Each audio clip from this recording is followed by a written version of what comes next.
no es horario protegido, creo que puedo contar lo que me pasó. Un verano fumé marihuana, yo habitualmente no fumaba, obviamente, pero un verano, 3 semanas antes de empezar una pretemporada con el primer equipo, con la Real, mi tercer año en la Real, fumo marihuana y me da un ataque de ansiedad. Yo no sabía lo que me pasaba, la cabeza me empieza a ir a 300 km/h, no lo puedo parar, tengo 22 años y creo que me he quedado loco. Creo que me he vuelto loco y no vuelvo en mí. Y así paso días, además pensando que en 3 semanas tengo que empezar una pretemporada con un equipo de primera división. Y ahí empiezo a deprimirme y caigo en depresión. Y empiezo esa pretemporada en una depresión bastante profunda. Y afronto esa temporada en esa situación, ¿no? Ahora sé que fue un ataque de ansiedad y que fue una depresión, pero entonces, claro, yo no sabía lo que pasaba. Creía que me había vuelto loco. Pero claro, ¿qué es lo que sentías? ¿Qué es lo que pasaba por tu cabeza? No, creí que... mis pensamientos iban muy rápido y no podía controlarlos, y venían pensamientos muy intrusivos y yo no sabía nada de salud mental, de nada, era ansiedad, nada más y nada menos. Pero yo no sabía nada de eso y yo creía que me había vuelto loco y lo escondía. Y me plantaba aquí a entrenar, imagínate, ya sí es difícil. Sí. Entrenar bien en un equipo de primera, estando normal, imagínate con depresión, ¿no? Que estás ausente, estás despistado, no te enteras de nada. Y así afronté aquel año, que después fue el año del subcampeonato, por eso se llama Subcampeón este libro. Vale. Casi ganamos la liga y yo estoy en aquel equipo, primero con ansiedad, después con depresión y finalmente con un trastorno obsesivo-compulsivo muy severo. También le pongo nombre ahora, claro, pero entonces yo no sabía lo que me pasaba. Sabía que hacía cosas muy raras y que había que esconderlo y disimularlo, ¿no? Delante de 30.000 personas, delante del entrenador, delante de los compañeros, delante de la prensa y las cámaras, ¿Qué ¿no? cosas hacías?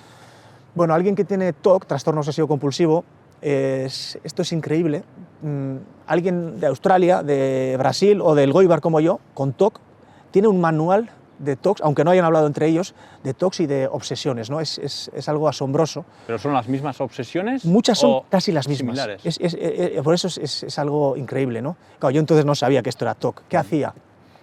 A mí me daba miedo contaminarme con cualquier cosa que tocara, contagiarme de algo. Empiezas a tener miedo a eso, a contraer alguna enfermedad. Entonces a mí tocar a gente... Joder. Se me complicaba. Yo empecé a ser acabé siendo el jugador más antipático de primera porque no me atrevía a dar la mano a los aficionados, o abrazarlos, o autógrafos. Yo no firmaba autógrafos, o intentaba evitar a los aficionados para no coger su bolígrafo en mi mano. Era algo irracional, pero no lo podía controlar. Sí, ¿qué te pasaba? Imagínate, yo era defensa central. Y jugar a fútbol, agarrarse. Claro, agarrar a un delantero sudado, ¿no? Es que era muy complicado, era muy complicado. Tenía que cruzar las líneas con el pie derecho, si no me subía la ansiedad. Antes de salir a entrenar o a jugar tenía que poner mis zapatillas, mis chancletas simétricamente en paralelo, y son de manual, porque alguien en Iruña, en Australia, te va a contar casi las mismas. Es asombroso. Y bueno, pues yo tenía todas las de manual. Y claro, esto ya no solo te incapacita para jugar a fútbol, te incapacita para una vida normal. Yo antes de salir de casa a entrenar, igual me pasaba 30 minutos o 40 verificando en mi casa el horno, el gas, la vitrocerámica, la luz, el agua, creyendo que si dejaba algo de esto abierto podía ocurrir una catástrofe. Y además lo tenía que hacer, la tenía que comprobar en un número concreto, en mi caso el número 5. Irracional, sí. No tiene sentido, pero incontrolable. La luz 5 veces, el gas, la vitrocerámica, todo 5 veces. Salía de casa a entrenar, en la primera rotonda me subía la ansiedad, hostia, no habré dejado... Me daba la vuelta y otra vez, y así llegaba yo a entrenar, ¿no? Claro, eso en casa lo podía esconder porque estaba solo. Llegaba a entrenar y en el vestuario más de lo mismo. Yo qué sé, 5 veces limpiarme las manos. Y esconder todo eso pues era muy difícil y gastaba muchísimas energías. Estaba yo como para jugar, imagínate. ¿Y todo esto pasaba a raíz de ese porro de marihuana que te fumas que deriva en una depresión, en una ansiedad? Yo creo que esto lo encendió. Yo por eso te decía que se iba gestando algo en mi cabeza, pues con toda esta presión, y este porro de marihuana si no hubiera sido eso, supongo que sería, no sé lo que sería, o un trago de vino, o yo qué sé, no sé. Estoy seguro que si no fuera por eso sería por otra cosa. O sea, echarle la culpa a ese porro igual es demasiado, pero aquello encendió todo lo que había dentro y lo encendió y bien encendido. ¿Cuánto tiempo pasó entre que debutas, terminas la temporada, fumas ese porro, hasta que empiezas a sentir la depresión en el momento, pero hasta que empiezas a ser consciente de que aquí pasa algo y algo tengo que hacer? Hombre, esa temporada que te digo que acabé con un toque muy severo, acabamos subcampeones de Liga. Subcampeones de Liga, imagínate.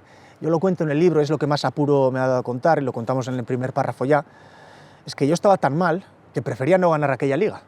Porque cada vez que ganaba la Real aquel año, mi equipo, el equipo de mis amores en el que yo estaba, cada vez que ganaba, que era casi todos los domingos, la distancia entre la felicidad de toda la provincia y mi tristeza se agrandaba. Y cada vez que perdía, que era muy pocas veces, pues esa distancia me sentía menos solo. Y solo imaginarme ganar aquella Liga, toda la alegría de la provincia, mientras yo lo único que quería era meterme en una habitación y llorar, era casi insoportable la idea, ¿no? Por eso, y me avergüenza mogollón, y me ha avergonzado muchísimo haber sentido esto, pero yo prefería no ganar aquella Liga. Bueno, por suerte, lo único fueron sentimientos o pensamientos. Yo no hice nada para que eso ocurriera. Primero porque jugué muy poco, jugué 91 minutos aquel año, 90 en un partido que jugué entero y 1 minuto en otro partido que me sacaron para perder tiempo. Pero bueno, o sea, jugué poquito. Por suerte para mí, por suerte sobre todo para la Real, porque yo no tenía la cabeza para jugar. Bueno, pero acaba la temporada, quedamos subcampeones, que es un hito histórico para la Real. Y ahí, en ese centro del campo, ponen una tarima, después del último partido, una tarima para que nos subamos los futbolistas allí, mientras el público hace una invasión de campo y entre todos celebramos aquel subcampeonato. Miquel, pues, mientras todos estaban celebrando ahí, yo en lo único que pensaba era en cómo demonios iba a llegar a este vestuario sin tocar a toda esta afición, sin tocar a toda esta gente. Para mí, irracionalmente, todas las enfermedades del mundo estaban allí. Un infierno. Un infierno. Entonces empezaban a bajar mis compañeros, uno a uno ya se acababa la celebración y me quedé solo arriba porque no me atreví a bajar. Bueno, por fin dije, vale, ya está, se acabó la vida. Digo, para mí era como suicidarme, tirarme ahí al público. Bajé, llegué al vestuario, medio llorando, me gasté 2 botes de gel en la ducha limpiándome y llamé a mi madre llorando en una esquina, mientras mis compañeros celebraban el subcampeonato, yo me fui a una esquina a llamar a mi madre diciéndole a mamá, creo que me he contagiado, tal, estoy mal, llorando, y mi madre me dijo, mañana mismo vamos a un psicólogo. Y bueno, pues un día después de las históricas celebraciones de la Real, yo fui por primera vez a un psicólogo. Ese fue el detonante para ya decir, hostia, hay que pedir ayuda. Y es lo mejor que he hecho en mi vida.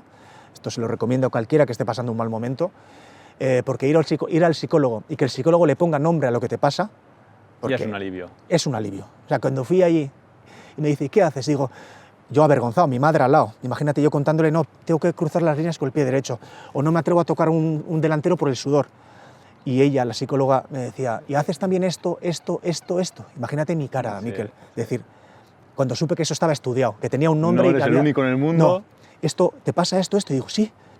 O sea, ¿cómo estás acertando? No está acertando. Es de manual y tiene un nombre, se llama TOC y hay un tratamiento. Y bueno, es lo mejor que he hecho. Y desde entonces, pues bueno, tiré un poco para